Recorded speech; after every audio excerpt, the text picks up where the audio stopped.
ಮಾಡ್ಲಿಕ್ಕೆ ಹೋಗ್ತಾ ಇದ್ದೇನೆ. ನಾನು ಯಾವ ಗ್ಯಾರಂಟಿ ಕೊಡಬಹುದು? ಯಾಕೆಂದ್ರೆ ನಾನು ನಿಮಗೆ ಮಾತು ಕೊಟ್ಟು ಹೋದ್ಮೇಲೆ ಮಾತಿನ ಪ್ರಕಾರ ನಾನು ನಡೀಬೇಕು, ಅವ್ರು ನಡೆಯೋದು ಬೇರೆ. ನಿಮಗೆ ನಾನು ಮಾತು ಕೊಟ್ಟ ಮೇಲೆ ಮಾತು ಉಳಿಬೇಕು. ನನಗೆ ಬೇಕಾಗಿರೋದು ಇವತ್ತು ನೀವು ಸುಗಮವಾಗಿ ಒಂದು ನೆಮ್ಮದಿಯಿಂದ ಬದುಕಬೇಕು ಅಂತ ಕೆಲಸದಲ್ಲಿ. ಯಾಕೆಂದ್ರೆ ಧರಣಿ ಕಾರ್ಯಕ್ರಮವನ್ನು ತಾವೆಲ್ಲ ಮುಂದುವರಿಸಿದ್ದೀರಿ ಒಗ್ಗಟ್ಟಿನಿಂದ. ನನಗೆ ನಿನ್ನೆ ದಿನ ಕೋಲಾರದ ಒಂದು ಕಾರ್ಯಕ್ರಮಕ್ಕೆ ಬರಬೇಕಾದಂತ ಸಮಯ ನಿಗದಿಯಾಗಿತ್ತು. ಆ ಸಂದರ್ಭದಲ್ಲಿ ನಮ್ಮ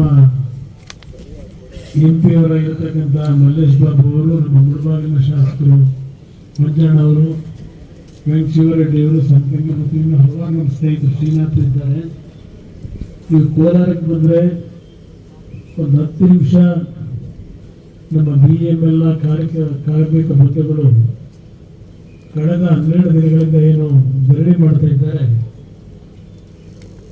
ಕಾರ್ಮಿಕ ಬಂಧುಗಳು ಮತ್ತು ಅವರ ಪ್ರತಿನಿಧಿಗಳನ್ನ ಒಂದು 5 ನಿಮಿಷ ಭೇಟಿ ಮಾಡಬೇಕು ಅಂತಕ್ಕಂಥ ಒಂದು ಸಲಹೆ ಕೊಟ್ಟರು. ಅದರ ಹಿನ್ನೆಲೆಯಲ್ಲಿ ಇವತ್ತು ನಾನು ನಿಮ್ಮ ಮುಂದೆ ಬಂದಿದ್ದೇನೆ. ಈಗಾಗಲೇ ದೇಶದಲ್ಲಿ 3ನೇ ಬಾರಿಗೆ ನರೇಂದ್ರ ಮೋದಿ ಅವರೇನು ಪ್ರಧಾನಮಂತ್ರಿಗಳಾಗಿದ್ದಾರೆ. ಅವರ ಒಂದು ಸಚಿವ ಸಂಪುಟದಲ್ಲಿ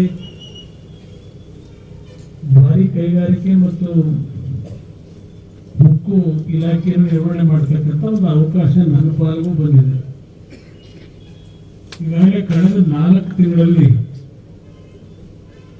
ಹಲವಾರು ನಮ್ಮ ಪಬ್ಲಿಕ್ ಸೆಕ್ಟರ್ಗಳೇನಿದ್ದಾರೆ CPSCಗಳ ಪರಿಸ್ಥಿತಿಗಳನ್ನು ನಾನು ಕಳೆದ 4 ತಿಂಗಳಿಂದ ಸುದೀರ್ಘವಾಗಿ ಕಚೇರಿಯಲ್ಲಿ ಮಾಹಿತಿಗಳನ್ನು ಪಡೆದು ಪ್ರಯತ್ನ ಪಟ್ಟಿದ್ದೇನೆ.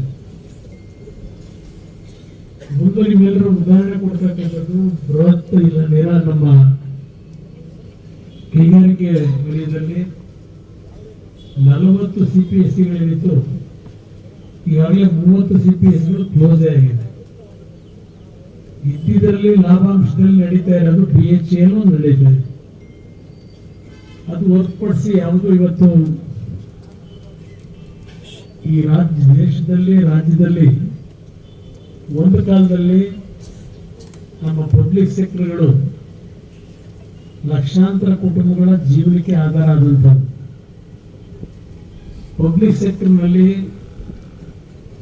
ಬರಬೇಕಾದ್ರೆ ಕೆಲವರು ಒಪ್ಪಿಡ್ತಾ ಇದ್ದೀರಿ, ಹೆಚ್ಚಿನ ನಮ್ಮ ದಲಿತ ಸಮಾಜದ ಬಂಧುಗಳಿಗೆ ಕೆಲಸ ಮಾಡ್ತಾ ಇದ್ದಾರೆ ಅಂತ ಅದನ್ನು ಕೇಳಿಸೋದೆ. ಪಬ್ಲಿಕ್ ಸೆಕ್ಟರ್ ಪ್ರಾರಂಭ ಆದಂಥದ್ದೇ ಪ್ರತಿಯೊಬ್ಬರಿಗೂ ಒಂದು ಸಾಮಾಜಿಕ ನ್ಯಾಯವನ್ನು ಕೊಡಬೇಕು ಅಂತಕ್ಕಂಥ ದೃಷ್ಟಿಯಿಂದ ಹಿಂದೆ ಆಳ್ವಿಕೆ ಮಾಡ್ತಿದ್ದವರು ಈ ಪಬ್ಲಿಕ್ ಸೆಕ್ಟರ್ನ ಉತ್ತೇಜನ ಕೊಟ್ಟು ಬೆಳೆಸಲಿಕ್ಕೆ ಪ್ರಯತ್ನ ಪಟ್ಟರು. ಈಗ ನಮ್ಮ ಬೆಂಗಳೂರು ನಗರದಲ್ಲೇ ನೀವೆಲ್ಲ ಕಂಡಿದ್ದೀರಿ. ಚಿಕ್ಕ ವಯಸ್ಸಿನ ITI ಯಾವ ಮಟ್ಟದಲ್ಲಿತ್ತು, NGF ಯಾವ ಮಟ್ಟದಲ್ಲಿತ್ತು, HMT ಯಾವ ಮಟ್ಟದಲ್ಲಿತ್ತು, BL ಸಂಸ್ಥೆಯೂ ನಡೀತಾ ಇದೆ, BL ಏನಿಲ್ಲ. ಅದೇ ರೀತಿಯಲ್ಲಿ ನಮ್ಮ ITI ಹೇಳಿದೆ. ಇವೆಲ್ಲ ಒಂದು ಕಾಲದಲ್ಲಿ ಸಾವಿರಾರು ಕುಟುಂಬಗಳ ಬದುಕಿ ಆಶ್ರಯ ಕೊಟ್ಟಂಥದ್ದು. HMT ದೇಶದ 6 ಭಾಗದಲ್ಲಿ ಬೆಂಗಳೂರಲ್ಲಿ ಯಾವೊಂದು ಲಾಭ ಪಡೆದ್ರು ಅದರಿಂದ ದೇಶದ 6 ಭಾಗದಲ್ಲಿ ಕಾರ್ಖಾನೆಗಳನ್ನು ಪ್ರಾರಂಭ ಮಾಡಿದ್ದಾರೆ. ನಮ್ಮ ಹರಿಯಾಣದಲ್ಲಿ ಪಿಂಜೋರ ಅಂತಕ್ಕಂಥ ಒಂದು ಹಳ್ಳಿನಲ್ಲಿ ಸುಮಾರು 15,000 ಜನ ಕೆಲಸ ಮಾಡ್ತಾ ಇರ್ತಾರೆ. ನಮ್ಮ ಇದರಲ್ಲಿ ಚಿಂಟೆಯಲ್ಲಿ 25,000ಕ್ಕೂ ಹೆಚ್ಚಿನ ಜನ ಕೆಲಸ ಮಾಡ್ತಾರೆ. ಇವತ್ತೆಲ್ಲ 150 ಜನ 200 ಜನ ಇದ್ದಾರೆ. ಇನ್ನು ಅಲ್ಲಿಂದ ನಮ್ಮ ಕೇರಳಗೆ ಹೋದ್ರೆ ಕಾಲಮುಸ್ತೂರಿ ಅಂತ ಅದು ಅತ್ಯಂತ ಅದ್ಭುತವಾದಂಥ ಕಾರ್ಖಾನೆ HMT ಬ್ರಾಂಚ್. ಇವತ್ತೆಲ್ಲ ಒಂದು 150 ಜನ ಇದ್ದಾರೆ. ಇವೆಲ್ಲವನ್ನು ನಾನು ಇಡೀ ದೇಶದಾದ್ಯಂತ 4 ತಿಂಗಳಿಂದ ನಾನು ಬರೀ ಕಚೇರಿ ಕೂತ್ಕೊಂಡು ಅಧಿಕಾರಿಗಳಿಂದ ಮಾಹಿತಿ ಪಡೆದಿರ್ತಕ್ಕಂಥದ್ದಲ್ಲ, ಎಲ್ಲ ಒಂದು ನಮ್ಮ ಕಾರ್ಖಾನೆಗಳಿಗೆ ನಡೀತಾ ಇದ್ದು ನಾನೇ ಖುದ್ದು ಭೇಟಿ ಕೊಟ್ಟು ಕಾರ್ಮಿಕರ ಜೊತೆನೂ ಚರ್ಚೆ ಮಾಡಿ ಇವೆಲ್ಲದಕ್ಕೂ ಒಂದು ಜೀವ ಏನು ಕೊಡಬೇಕು ಅಂತೇಳಿ ಓದಾಡ್ತಾ ಇದ್ದೇನೆ. ಹೇಳಬೇಕು ಅನ್ನೋದು, ನಾನು ಈ ಸರ್ಕಾರದಲ್ಲಿ ಮಂತ್ರಿ ಆಗೋದಕ್ಕಿಂತ ಮುಂಚೆ ಕಳೆದ 20-25 ವರ್ಷದಲ್ಲಿ ಈ ಡಿಸ್ಇನ್ವೆಸ್ಟ್ಮೆಂಟ್ ಅಂತಕ್ಕಂಥದ್ದು ಪ್ರಾರಂಭ ಮಾಡುದು. ಒಂದ್ಸಲ ಕ್ಯಾಬಿನೆಟ್ ನಲ್ಲಿ ಡಿಸ್ಇನ್ವೆಸ್ಟ್ಮೆಂಟ್ ಅಂತಕ್ಕಂಥ ತೀರ್ಮಾನ ಆದ್ರೆ ಮತ್ತೆ ಅದನ್ನು ರಿವೈವ್ ಮಾಡ್ಲಿಕ್ಕೆ ಆಗೋದಿಲ್ಲ. ಮತ್ತೆ ಅದು ಕ್ಯಾಬಿನೆಟ್ಗೆ ತೆಗೆದುಕೊಂಡು ಹೋಗ್ಬೇಕು. ಹಲವಾರು ರೀತಿಯ ಹರಳಿಸಿಗಳಿದ್ದಾರೆ. ಒಂದು ಉದಾಹರಣೆ ಕೊಡ್ತೀನಿ. RINL ಕಾರ್ಖಾನೆ ನಮ್ಮ ವಿಶಾಖಪಟ್ಟಣದಲ್ಲಿರ್ತಕ್ಕಂಥ ವೈಜಾಗ್ನ ಸ್ಟೀಲ್ ಪ್ಲಾಂಟ್ 6,000 ಎಕರೆನಲ್ಲೇ ಆ ಸ್ಟೀಲ್ ಪ್ಲಾಂಟ್ ಇರ್ತಕ್ಕಂಥದ್ದು. ದೇಶದಲ್ಲಿ ಅತ್ಯುನ್ನತವಾದಂಥ ಕೈಗಾರಿಕೆ ಅದು ಸ್ಟೀಲ್ ಪ್ಲಾಂಟ್. ಸುಮಾರು 23-24 ಸಾವಿರ ಜನ ಕೆಲಸ ಮಾಡ್ತಾ ಇದ್ದಾರೆ. ಅದರಲ್ಲಿ 13-14 ಸಾವಿರ ಜನ ಔಟ್ಸೋರ್ಸಿಂಗ್ ಕೆಲಸ ಮಾಡ್ತಾ ಇದ್ದಾರೆ. ಮೊದಲು ಒಂದು ಕಾಲದಲ್ಲಿ 12 ವರ್ಷ ನಿರಂತರವಾಗಿ ಲಾಭಾಂಶದಲ್ಲಿ ನಡೀತು. ಇವತ್ತು ಕಳೆದ ಒಂದು 5-6 ವರ್ಷದಲ್ಲಿ ಈಗ ಅದು ಕಾರ್ಖಾನೆಯ ಒಂದು ಪರಿಸ್ಥಿತಿ ಮ್ಯಾನೇಜ್ಮೆಂಟ್ ಇಂದ ಹಾಳಾಗಿದೆ, ನಮ್ಮ ಕಾರ್ಮಿಕರಿಂದ ಹಾಳಾಗಿಲ್ಲ. ಇವತ್ತು 35 ಸಾವಿರ ಕೋಟಿ ಲಾಸ್ ಆಗಿದ್ದಾರೆ. ಅದನ್ನ ಖಾಸಗಿಯವರಿಗೆ ಕೊಡಬೇಕು ಅಂತಕ್ಕಂಥ ಒಂದು ನಿರ್ಧಾರಗಳು ಮಾಡಿಬಿಟ್ಟಿದ್ರು ನಾನು ಮುಖ್ಯಮಂತ್ರಿ ಆಗೋದಕ್ಕಿಂತ ಮುಂಚೆ. ಆದ್ರೆ ನಾನು ಅಲ್ಲಿ ಸ್ಪಾಟ್ ವಿಸಿಟ್ ಮಾಡಿ ಅಲ್ಲಿಯ ಪರಿಸ್ಥಿತಿಗಳನ್ನು ನೋಡಿದಾಗ ಅವರೆಲ್ಲ ಪ್ಲೇಕಾರ್ಡ್ಗಳನ್ನು ಇಟ್ಕೊಂಡಿದ್ರು. ಸೇವ್ ವೈಜಾಗ್ ಪ್ಲಾಂಟ್ ಅಂತ ಹೇಳಿ RINL ನಾನು ಅದನ್ನೆಲ್ಲ ನೋಡಿ ಬಂದ ನಂತರ ಅದನ್ನು ಉಳಿಸಲೇಬೇಕು ಅಂತ ಹೇಳಿ ಕಳೆದ 2-3 ತಿಂಗಳಿಂದ ಬಹಳ ಶ್ರಮ ಹಾಕಿದ್ದೇನೆ. ನಮ್ಮ ಮೊನ್ನೆ ಹಬ್ಬ ಆಗ್ತಕ್ಕಂಥ ಸಂದರ್ಭದಲ್ಲಿ, ನಮ್ಮ ವಿಜಯದಶಮಿ ಸಂದರ್ಭದಲ್ಲಿ ನಾನು ಬೆಂಗಳೂರಿನಲ್ಲಿದ್ದೆ. ಕೇಳಿದೆ ನಮ್ಮ ಸೆಕ್ರೆಟರಿಯೇಟ್ನಲ್ಲಿ ಸ್ಟೀಲ್ ಇಂಡಸ್ಟ್ರಿನಲ್ಲಿ 7,000 ಜನ ಔಟ್ಸೋರ್ಸಿಂದ ಕೆಲಸ ಮಾಡ್ತಿದ್ದ ಎಂಪ್ಲಾಯೀಸ್ನ ನಾಳೆಯಿಂದ ಕೆಲಸಕ್ಕೆ ಬರಬಾರ್ದು ಅಂತೇಳಿ ಅಲ್ಲಿ ಎಲ್ಲರಿಗೂ ಒಂದು ನೋಟಿಸ್ ಇಶ್ಯೂ ಮಾಡ್ಬಿಟ್ಟಿದ್ದೆ. ನಾನು ರಾತ್ರಿ 9:30 ಗಂಟೆಯಲ್ಲಿ ವಿಷಯ ಗೊತ್ತಾಯ್ತು. ಫೋನ್ ಮಾಡಿ ನಮ್ಮ ಅಧಿಕಾರಿಗಳಿಗೆ ನನ್ನ ಪರ್ಮಿಷನ್ ಇಲ್ಲ, ಯಾರು ನಿಮಗೆ ಈ ತೀರ್ಮಾನ ತೆಗೆದುಕೊಳ್ಳಿಕ್ಕೆ ಹೇಳಿದರು. ಯಾವುದೇ ಕಾರಣಕ್ಕೂ ಒಬ್ಬ ಎಂಪ್ಲಾಯಿನ ಇವತ್ತು ನೀವು ಕೆಲಸದಿಂದ ತೆಗಿಬಾರ್ದು, ಔಟ್ಸೋರ್ಸಲ್ಲಿ ಯಾವುದೇ ಆದೇಶ ಮಾಡಿ ಏನು ಬ್ಲಾಸ್ಟ್ ಫರ್ನೇಸ್ಗಳು ನಿಂತೋಗಿದ್ದು ಇವತ್ತು 2 ಬ್ಲಾಸ್ಟ್ ಫರ್ನೇಸ್ ಪ್ರಾರಂಭ ಮಾಡ್ತಿದ್ದೀನಿ. ಏನೇನೋ ಕಷ್ಟಪಟ್ಟು ಅದರಲ್ಲಿ ಇಲ್ಲಿ ಕೂಪನ ನಾವು ಹೇಳಲಿಕ್ಕಾಗಲ್ಲ. ಅದಕ್ಕೆ ಪ್ರಧಾನಮಂತ್ರಿಗಳು ನನಗೆ ಗೌರವ ಕೊಟ್ಟಿದ್ದಾರೆ. ನಾನು ಯಾವಾಗ ಪ್ರಧಾನಮಂತ್ರಿಗಳ ಕಾರ್ಯದರ್ಶಿಗಳಿಗೆ ಹೋಗಿ ಚರ್ಚೆ ಮಾಡಿ ಇರ್ತಕ್ಕಂಥ ಪರಿಸ್ಥಿತಿಗಳು ಹೇಳಿದ ಮೇಲೆ ಪ್ರಧಾನಮಂತ್ರಿಗಳ ಇಂಟರ್ಫಿಯರೆನ್ಸ್ ಇಂದ ಆ ಕಾರ್ಖಾನೆಗೆ ಯಾವ ರೀತಿ ಜೀವ ಕೊಡಬೇಕು ಅಂತ ಒಂದು ಚೈತನ್ಯ ತುಂಬಿದ್ದೇವೆ. ಇವತ್ತು ನಾನು ಯಾಕಿದ ಉದಾಹರಣೆ ಹೇಳಿದ್ರೆ, ನೀವಿಲ್ಲಿ 2,000 ಜನ ಇವತ್ತು ಹಲವಾರು ವರ್ಷಗಳ ನಿಮ್ಮ ಸಮಸ್ಯೆ. ನಿಮ್ಮ ಯೂನಿಯನ್ ಅಧ್ಯಕ್ಷರು ಹೇಳಿದರು 2007-8ರಿಂದ ನಡೆದು ಬಂದಂಥ ದಾರಿಯ ಹಲವಾರು ವಿಷಯಗಳನ್ನು ಹೇಳಿದ್ದೇನೆ. ನನಗೆ ಡಾಕ್ಯುಮೆಂಟ್ಸ್ ಬೇಕು. ನನಗೆ 2000ರಲ್ಲಿ ಇಲ್ಲಿ ಮಾಡಿ ನಾನು ಡೀಟೇಲ್ ನಾನು ಯಾಕೆ ಹೇಳ್ತೀನಿ ಅಂದರೆ, 2007ರಲ್ಲಿ ನಿಮ್ಮಗಳಿಗೆ ಕಾರ್ಖಾನೆಯಿಂದಲೇ ಕಾನ್ಫರ್ ಮಾಡಿ ನಿಮ್ಗೆ ಇಲ್ಲಿ ಶಾಶ್ವತವಾದ ರೀತಿಯಲ್ಲಿ ಎಂಪ್ಲಾಯ್ಮೆಂಟ್ ಜನರೇಟ್ ಮಾಡ್ಕೊಡ್ತೀವಿ ಅಂತಕ್ಕಂಥ ನೀವು ಬೇರೆ ಕಡೆ ಕೆಲಸ ಮಾಡ್ತಾ ಇದ್ದಂಥವ್ರನ್ನ ಇಲ್ಲಿ ಬರ್ತಕ್ಕಂಥದಕ್ಕೆ ಅವರೇ ಕರೆದು ಇನ್ವೈಟ್ ಮಾಡಿ ನಿಮ್ಗೆ ಅಪಾಯಿಂಟ್ಮೆಂಟ್ ಕೊಟ್ಟ ನಂತರ ಹಲವಾರು ರೀತಿಯ ಘಟನೆಗಳು ನಡೆದೋಗಿದ್ದಾವೆ. ಈಗ 2024ರಲ್ಲಿ ಇದ್ದೇವೆ. 2015 ಸ್ಟ್ರೈಕ್ ಮಾಡಿದ್ದೀರಿ. ಮತ್ತೆ ನಿಮ್ಮ ಬೇಡಿಕೆಗಳೇನಿತ್ತು ಯಾವ ರೀತಿ ನಡ್ಕೊಂಡಿದ್ದಾರೆ. ಆಮೇಲೆ ಕಾಂಪನ್ಸೇಟರಿ ಗ್ರೌಂಡ್ನಲ್ಲಿ ನಮಗೆ ಎಂಪ್ಲಾಯ್ಮೆಂಟ್ ಕೊಡಬೇಕು ಅನ್ನೋದನ್ನ ಸಂಪೂರ್ಣವಾಗಿ ತಡೆ ಹಿಡಿದಿದ್ದಾರೆ. 4 ವರ್ಷ ಅಪ್ರೆಂಟಿಸ್ಶಿಪ್ಗೆ ನಾವಿಲ್ಲಿ ವರ್ಕ್ ಮಾಡಿದ್ರು. ನಮ್ಗೆ ಯಾವುದೇ ರೀತಿ ಬೇರೆ ಕಾರ್ಖಾನೆಗಳಿಗೂ ಹೋಗೋಕ್ಕಾಗ್ತಿಲ್ಲ, ಇಲ್ಲೂ ಅಪಾಯಿಂಟ್ಮೆಂಟ್ ಇಲ್ಲ. ಈ ಹಲವಾರು ವಿಷಯಗಳು ನನ್ನ ಮುಂದೆ ಇಟ್ಟಿದ್ದೆ. ಒಂದು ನಿಮ್ಮಲ್ಲಿ ನಾನು ಮನವಿ ಮಾಡ್ತಕ್ಕಂಥದ್ದು, ನನಗೆ ಬರೋದಕ್ಕಿಂತ ಮುಂಚೆ, ಏಕೆಂದರೆ ನಾನು ನಿಮ್ಮ ಮುಂದೆ ಏನಾದರೂ ಒಂದು ವಿಷಯವನ್ನ ಪ್ರಸ್ತಾಪ ಮಾಡಿ ನಿಮ್ಗಳ ಈ ಒಂದು ಹೋರಾಟಕ್ಕೆ ಏನಾದರೂ ಒಂದು ಧ್ವನಿ ಆಗಬೇಕಲ್ಲ. ಇದರಲ್ಲಿ ನನ್ನ ಒಂದು ಕಿರುಕಾಣಿಕೆ ನಿಮಗೆ ಅನುಕೂಲ ಮಾಡ್ತಕ್ಕಂಥದಕ್ಕೆ ಯಾವ ರೀತಿ ನಾನು ನಡ್ಕೋಬೇಕಾಗುತ್ತೆ ಅನ್ನೋದನ್ನ ನಿಮ್ಮ CMDಗೆ ಫೋನ್ ಮಾಡಿದ್ದೆ. ಫೋನ್ ಮಾಡಿ ಅವ್ರಿಗೆ ಕೇಳಿದೆ, ಏನಕ್ಕೆ 13 ದಿವಸದಿಂದ ಸ್ಟ್ರೈಕ್ ಮಾಡ್ತಾ ಇದ್ದಾರೆ, ಕರೆದು ಅವರ ಏನು ಬೇಡಿಕೆಗಳಿದೆ ಸೆಟ್ರೇಟ್ ಮಾಡಬಾರ್ದ. ಇವತ್ತು ಕಾರ್ಖಾನೆ ನಿಂತರೆ ದೇಶದ ಒಂದು ಉತ್ಪಾದನೆಗೆ ಲಾಸ್ ಆಗ್ತಕ್ಕಂಥದ್ದು, ಕಾರ್ಖಾನೆಗಳ ದೇಶಕ್ಕೆ ಲಾಸ್ ಆಗ್ತಕ್ಕಂಥದ್ದು. 13 ದಿವಸ ಅವರನ್ನ ಇವತ್ತು ಧರಣಿ ಮಾಡ್ತಕ್ಕಂಥ ಬಿಟ್ಟಿದ್ದೆ ತಪ್ಪಿದೆ, ಕೂತ್ ಮಾತಾಡಬಾರ್ದ ಅಂತಕ್ಕಂಥದ್ದು ಹೇಳಿದ್ರು. ಅವರು ನನಗೆ ಹೇಳಿದ್ದು 3-4 ದಿವಸ ಹಿಂದೆಯಿಂದಲೂ ಸ್ಟ್ರೈಕ್ ನಿಲ್ಲಿಸಿ ಬಂದು ನಮ್ಮ ಜೊತೆ ಚರ್ಚೆ ಮಾಡಿ ಟೇಬಲ್ನಲ್ಲಿ ಯಾವ್ಯಾವ ಒಂದು ಇಶ್ಯೂಗಳನ್ನ ಸಾಲ್ವ್ ಮಾಡೋ ಸಾಧ್ಯ ಮಾಡ್ತೀವಿ ಅಂತ ಹೇಳಿದ್ದೇವೆ ಸರ್ ಅಂತ ನಾನು ಹೇಳಿದೆ. ನಾನೀಗ ಅವ್ರನ್ನ ಭೇಟಿ ಮಾಡ್ಲಿಕ್ಕೆ ಹೋಗ್ತಾ ಇದ್ದೇನೆ. ನಾನು ಯಾವ ಗ್ಯಾರಂಟಿ ಕೊಡಬಹುದು, ಯಾಕೆಂದ್ರೆ ನಾನು ನಿಮಗೆ ಮಾತು ಕೊಟ್ಟು ಹೋದ್ಮೇಲೆ ಮಾತಿನ ಪ್ರಕಾರ ನಾನು ನಡೀಬೇಕು, ಅವ್ರು ನಡೆಯೋದು ಬೇರೆ. ನಿಮಗೆ ನಾನು ಮಾತು ಕೊಟ್ಟ ಮೇಲೆ ಮಾತು ಉಳಿಬೇಕು.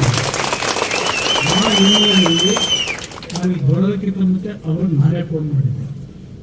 ಏನ್ ಮಾಡ್ಬೇಕು ಹೇಳಿ ಅಂತೇಳಿ, ಏನ್ ಸಮಸ್ಯೆಗಳಿದೆ, ಸಾಲ್ವ್ ಮಾಡೋದು ಹೇಗೆ ಇದು ಅಂತೇಳಿ. ಆಗ ಅವ್ರು ಹೇಳಿದ್ರು, ನೋಡಿ ಸರ್, ನೀವೇನಾದ್ರು ಒಂದು 4-5 ದಿವಸ ಬಿಟ್ಟು ನೀವೇ ಬಂದು ನಮ್ಗೇನು ಸಂತೋಷ, ನೀವೇ ಕೂತ್ಕೊಳ್ಳಿ, ಅವರು ಕೂತ್ಕೊಳ್ಳಿ, ನಾಳೆ ಕೆಲಸ ಮಾಡಲಿ. ನೀವು ಬಂದು ಕೂತ್ರೆ ನಾವು ಎಲ್ಲ ಅಂತ ಅವ್ರು ಹೇಳಿದ್ ಒಂದು ಮಾತೇ ಹೇಳಿದ್ರು, ಪರ್ಮನೆಂಟ್ ಬಂದು ನನ್ನ ಕೈಯಲ್ಲಿಲ್ಲ ಮಾಡ್ತಕ್ಕಂಥದ್ದು. ಇನ್ನುಳಿದ ಎಲ್ಲ ಬೇಡಿಕೆಗಳ ಬಗ್ಗೆ ಕೂಲಂಕುಷವಾಗಿ ಚರ್ಚೆ ಮಾಡಿ ಅವ್ರ ಬೇಡಿಕೆಗಳನ್ನು ಈಡೇರಿಸಿ ಸಮಸ್ಯೆ ಆಗಲಾರದು ಅಂತಕ್ಕಂಥ ಮಾತು ಹೇಳಿದ್ರು. ಇದನ್ನು ಗಮನ ತರ್ತಾ ಇದ್ದಾರೆ. ಈಗ ನಾನು ನಾಡಿದ್ದು ಡೆಲ್ಲಿ ಹೋಗ್ತಾ ಇದ್ದೇನೆ. ನಾಳೆ ಹೋಗ್ತೀನಿ, ಗುರುವಾರ ಬೆಳಗ್ಗೆ ಬರ್ತಾ ಇದ್ದೀನಿ. ಶುಕ್ರವಾರ ನಿಮ್ಮಗಳಿಗೋಸ್ಕರವಾಗಿ ಬಂದು ಮ್ಯಾನೇಜ್ಮೆಂಟ್ ಅವ್ರಿಗೂ ಹೇಳ್ತೇನೆ, ನಿಮ್ಮ ಟೀಮ್ ಏನಿದೆ ಯೂನಿಯನ್ ಅವರು ಈ ಒಂದು 8 ಜನ ತಾವು ತಯಾರಾಗಿದೆ.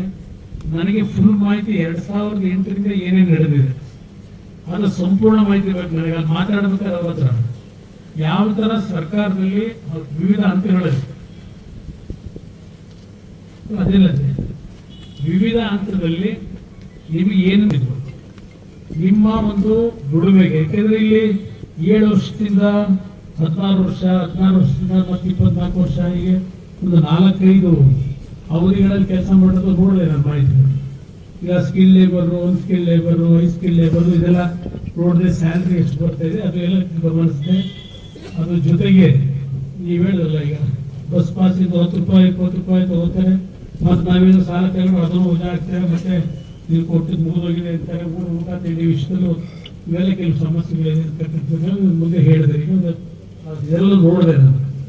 ಅವರು 2 ಲಕ್ಷ ರೂಪಾಯಿ ನಾವು ಆಕ್ಸಿಡೆಂಟಲ್ಲಿ ತೀರ್ಕೊಂಡು ಹೋದಂಥ ಸಂದರ್ಭದಲ್ಲಿ ಕೊಡ್ತಕ್ಕಂಥದ್ದು ಅಂತಕ್ಕಂಥ ಒಂದು 5-6 ಐಟಮ್ ಇಟ್ಟು ತೋರಿಸೋದು ನನಗೆ. ಅದೆಲ್ಲ ಒಂದು ಭಾಗ ಇದೆ.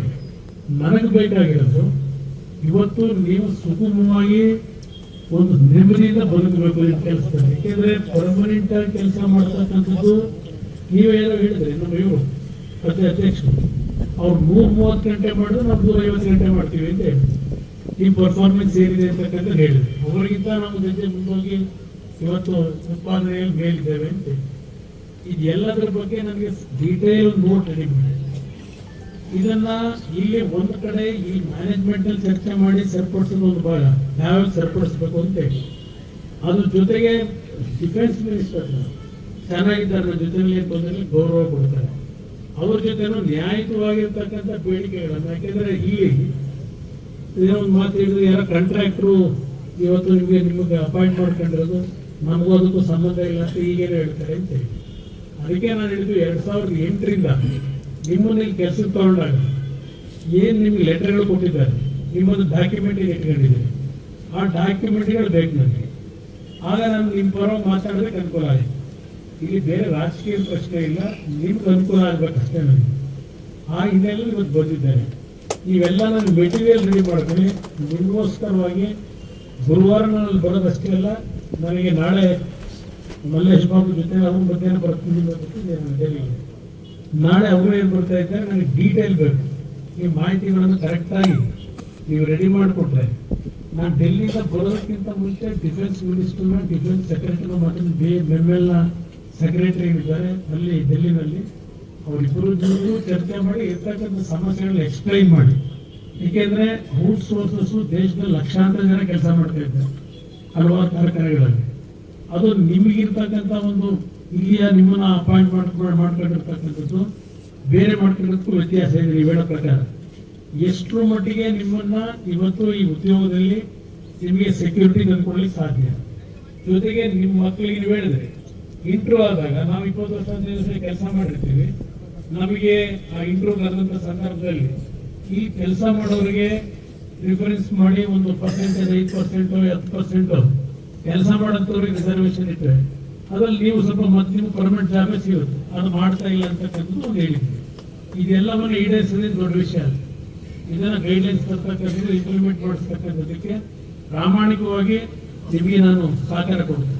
ನನ್ನ ಜವಾಬ್ದಾರಿ ಇವೆ. ಅದರಿಂದ ನಮಗೆ ನಿಮ್ಮ ಲ್ಯಾಬ್ಸಸ್ ಏನಿದೆ, ನಿಮ್ಮ ಮಾತು ಕೊಟ್ಟು ಯಾವ್ಯಾವ ಲ್ಯಾಬ್ಸಸ್ ಇಟ್ಟಿದ್ದಾರೆ ಅದು ಸರಿಪಡಿಸ್ತಕ್ಕಂಥ ನಿಟ್ಟಿನಲ್ಲಿ ನಾನು ಮಾಹಿತಿ ಪೂರ್ಣವಾಗಿ ಕೊಡಿ. ನನಗೆ ಮಾಹಿತಿ ಕೊಟ್ಟರೆ ಸಂಪೂರ್ಣವಾಗಿ ಆ ಲ್ಯಾಬ್ಸಸ್ ಸರಿಪಡಿಸಿ ಮತ್ತೆ ಈ ರೀತಿಯ ಒಂದು ಧರಣಿ ಕೂತು 10 ದಿವಸ 13 ಸಿಕ್ಕರೆ ನೀವು ಪಾಪ ಇಲ್ಲಿ ಕೂರ್ತೀರಿ. ಮನೆಯಲ್ಲಿ ಮಕ್ಕಳು ನಿಮ್ಗೆ ನಂಬ್ಕೊಂಡಿದ್ದಾರೆ, ನಿಮ್ಮ ಕುಟುಂಬದಲ್ಲಿ ಇರ್ತಕ್ಕಂಥ ನಮ್ಮ ತಾಯಿದ್ರು, ಅವ್ರ ಪರಿಸ್ಥಿತಿ ಏನಾಗಬೇಕು, ಇದು ಎಲ್ಲ ನಾನು ಯೋಚನೆ ಮಾಡೋದು. ಮನೆಗಳಲ್ಲಿ ಸಮಸ್ಯೆ ಆಗಬಾರ್ದು. ಆ ದೃಷ್ಟಿಯಿಂದ ಸಮಯ ವ್ಯರ್ಥ ಮಾಡಲ್ಲ. ಇವತ್ತೇನು 13 ದಿವಸದಿಂದ ನಡೆಸ್ತಿರೋದೇ ಇವತ್ತು ನಿಮ್ಮ ಪರಿಸ್ಥಿತಿಗಳು ಏನಾಗ್ತದೆ ಅನ್ನೋದು ಅರ್ಥ ಮಾಡ್ಕೋಬಲ್ಲೆ. ಹಲವಾರು ಕಡೆ ನೋಡಿದ್ದೀನಿ ನಾನು ಇಂಥ ಒಂದು ಪರಿಸ್ಥಿತಿಯಲ್ಲಿ ಕೊನೆಗೆ ಯಾವ್ಯಾವ ಸಂಕಷ್ಟಗಳು ಎದುರಿಸ್ತಾರೆ ಅಂತ ಹೇಳಿ. ಆ ದೃಷ್ಟಿಯಿಂದ ನನಗೆ ಹೇಳಿದ ತಕ್ಷಣ ಇಲ್ಲಿ ಬಂದೆ ನಾನು. ಇವತ್ತು ಬಹಳ ಮದುವೆಗಳು ಬಹಳ ಇತ್ತು, ಎಲ್ಲೆಲ್ಲೋ ಹೋಗಿತ್ತು, ಮೈಸೂರು ಎಲ್ಲ ಕಡೆ ಹೋಗೋದಿತ್ತು. ಆದ್ರೂ ಈಗ ಪರಿಸ್ಥಿತಿ ಇರೋದು ಇಲ್ಲಿ ಫಸ್ಟ್ ಟಾಪ್ ಪ್ರಿಯಾರಿಟಿ ಕೊಡಬೇಕು ಅಂತ ಬಂದಿದ್ದೇನೆ. ನಾಳೆ ಮಲ್ಲೇಶ್ ಬಾಬು ಜೊತೆಯಲ್ಲಿ ಫುಲ್ ಮೆಟೀರಿಯಲ್ ಕೊಡಿ. ನಾನು ಗುರುವಾರದ ದಿವಸ ನಾನು ಡೆಲ್ಲಿಯಿಂದ ಅಲ್ಲೂ ಮಾತನಾಡಿ ಬಂದು ಇಲ್ಲಿ ಮ್ಯಾನೇಜ್ಮೆಂಟ್ ನಲ್ಲಿ ನಿಮ್ಮ ಬೇಡಿಕೆಗಳಲ್ಲಿ ಯಾವ್ಯಾವ್ದು ಟಾಪ್ ಪ್ರಿಯಾರಿಟಿಲಿ ತಕ್ಷಣ ಟೇಬಲ್ ಮೇಲೆ ಕೂತಾಗ ಚರ್ಚೆಗೆ ಅಲ್ಲೇ ಬಗೆಹರಿಸಬೇಕು. ಅದನ್ನು ಬಗೆಹರಿಸಲಿಕ್ಕೆ ನಿಮ್ಮ ಧ್ವನಿಯಾಗಿ ನಾನು ಇರ್ತೀನಿ, ನಾನೇ ಬರ್ತೀನಿ. ಅದ ನಿಮ್ಗೆಲ್ಲರೂ ಒಳ್ಳೆಯದಾಗಿದೆ.